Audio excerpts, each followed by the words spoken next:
And we are live for game number 3. Cloud Kingdom will be the map.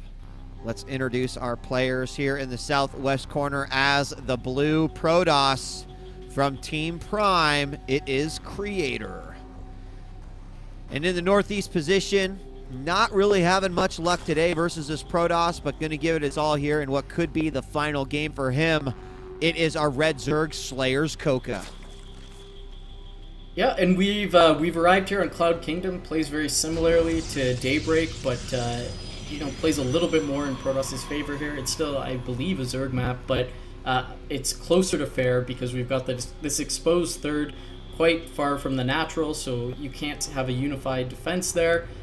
You've got this awkward positioning around the third where Protoss can swing all the way around, especially with Colossi, bypass all your defenses and kill the third, and then when you take your fourth, you've got Protoss back here doing all bouncing around and dancing between the fourth and third. So uncomfortable situations for Zerg in the mid game until they get up to Hive here.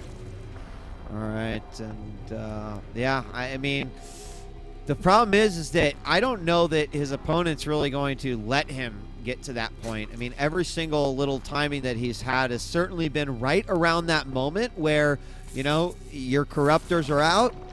The Broodlords could start making, but in the one game where we even got to that point, Chill, the Greater Spire was never actually done. But keep in mind that in every single game that we've seen out of Coca, that Stargate has prompted Hydra Den, an Infestation Pit, and a Spire all off of the original lair, and I think that's just spreading him too thin. So will we see another Stargate attempt, and if so, what will Coca do differently this time if that's the case?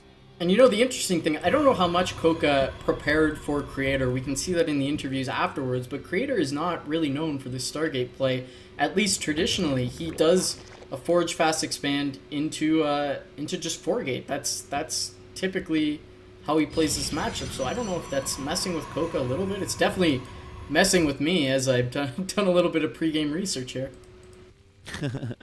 Already we do have that Nexus gun down. The Forge is about to complete. Going to wall off with the Gateway here on the side. And third base going to go down rather quickly, it appears, for Coca. And this is going to be a little bit quicker than he's done in the previous games. Already about halfway done on his first hatch. So waiting for 300 minerals, and he's going to go ahead and get that down. But no pylon inside the base yet of CreatorPrime. So hasn't really shown us where he's going to hide that tech, or if he is going to just decide to build that potentially right in the natural, or if he's going to go that way at all, because we just don't know yet. But 3 Zerglings kind of come in. He's going to have to hold position on this probe. Might actually be able to pick him off just as the cannon finishes up, but once the cannon's done, he knows those Zerglings are going to be pretty much out of a job, at least for a little while, collecting unemployment until they have some sort of responsibility to do. And so one of these Zerglings head over, watch that third base. But both gases picked up here inside the main for CreatorPrime, and the Cybernetics Core has started, so we'll see where he goes once that completes. And let's keep an eye on how late Coca pushes his build out. How late is he going to take extractors, and how many drones is he really going to be able to push out of these 3 bases before he commits to start making higher tech? Traditionally, he's done it a little earlier than we've seen modern Zergs do. They're even pushing their gases out to the early 50s these days, but we've seen Coca do it a little faster and putting his gases at his natural, which I don't really understand quite yet, as you typically have a surplus in your main. But yeah, don't know. I don't know either. Someone on the forum will let us know. I'll read it after. And there is the Stargate at the front. So I love this. So far, it's proven to be very, very difficult for Coca. So why not? If it's breaking, go ahead and take it. And, you know, that's an interesting way to say it. Yeah, I mean, you might as well. You might as well just go for it. Coca, I expect a similar response because he hasn't shown any other deviation than building the Hydraless Den and then basically following to whatever that second attack is going to come out here. And Coca does now have those 2 extractors. I suppose maybe the 2 extractors in the natural versus the main, maybe to make your opponent think you're getting more gas than you actually are, but I'm not sure what benefit that would hold. So I'm not going to let my brain hurt anymore. That's definitely one advantage. We see Creator being more aggressive here in the early game than we've seen him in the past. Moving out with that Stalker and Zealot, trying to harass, picks off a Zergling. No real story there. We've got the Roach-Warren and the Evolution Chamber going up in the main base. We saw the gases go down pretty standard for Coca style at in the late 40s. I believe they were around 47. He's got this Overlord in the main base of Creator. He knows he's going to lose it anyway to the Void Ray, so might as well get as much scouting as possible. So both those Overlords are going to go down. We've got the Void Ray out, as just mentioned. 2 Phoenixes following up, rallied over the corner so they can begin hunting down Overlords. And it's interesting, Creator doesn't rush in to kill drones with these typically. He moves in, tries to snipe creep tumors and Overlords, and that's all he's really doing with these. And it's really just as effective than just absolutely. losing it, throwing it away and losing it. Now, there's quite a few Zerglings out, but speed's not done yet, so they're not super effective. He's checking on that third, and right now there's not much of a sign that there's going to be a third anytime soon. There we have that one Zergling, just like the last game, sneaking into a back pocket, and is he going to fake another Nexus potentially and then go for something here? Or will he just try to go for that third? I mean, right now, a lot of droning up. There we have the lair going down right now.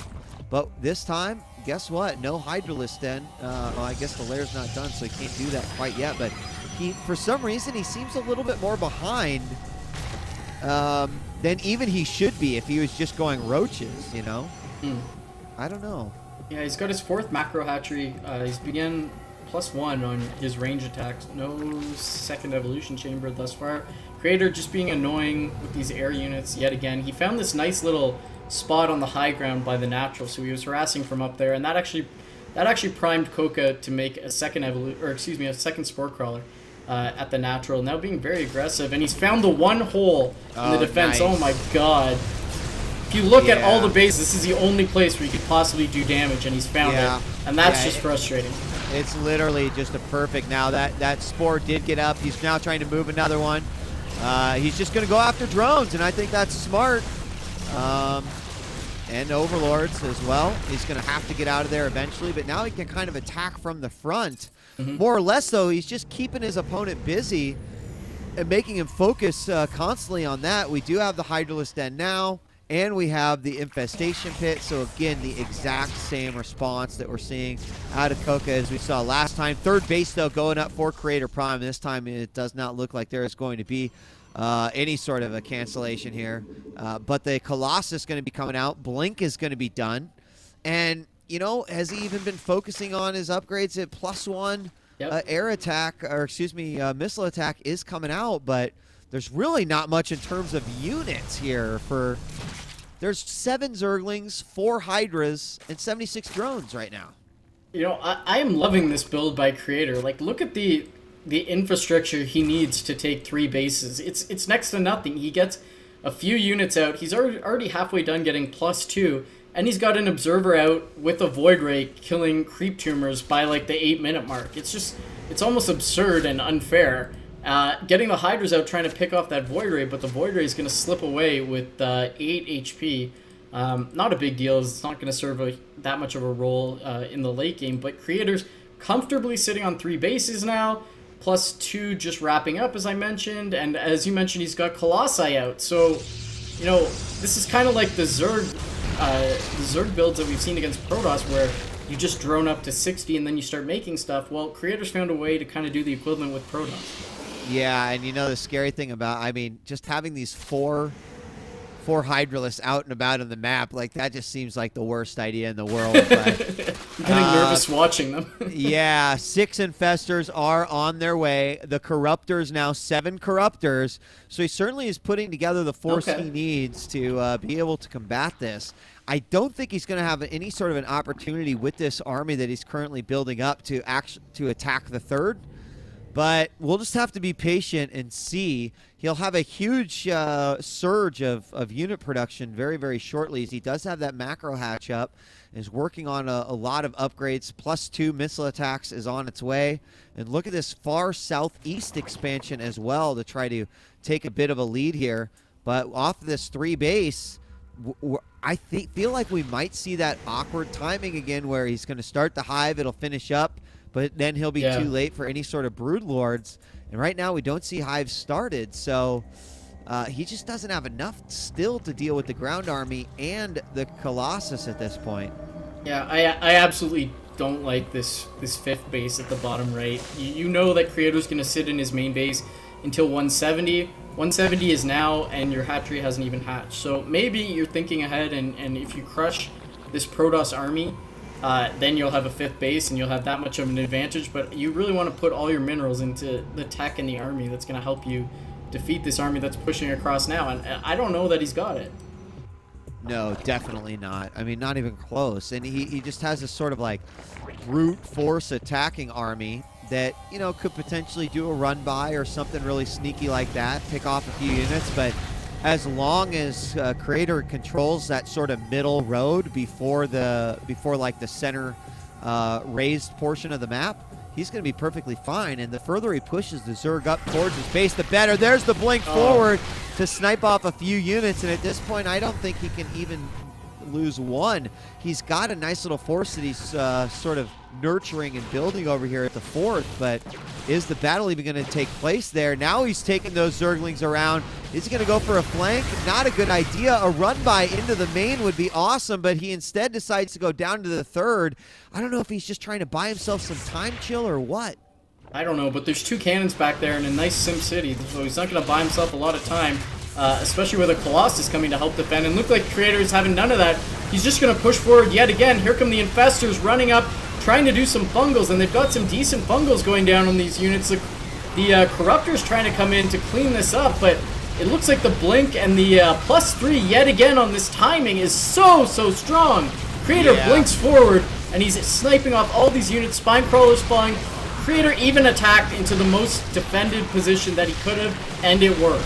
Yeah, I mean, he lost a couple Infestors there he shouldn't have, but frankly, the story is that he just had nothing. Even with the amount of Corruptors he had, great, he took care of the Colossus, no problem, but he has no Hive, he has no Greater Spire. Suddenly the Corruptors are kind of useless now that we see those Colossus go down, and he just has nothing to be able to combat these Stalkers. And they are, if they haven't already, yes, they're at +3 now, and this is just a devastating army cleanup here by CreatorPrime. He's going to take this one easily, 3 games, and his life in TSL4 will continue. And a lot of people are very happy to see Creator playing very well. As I mentioned, a lot of them picking him as the favorite to win the tournament.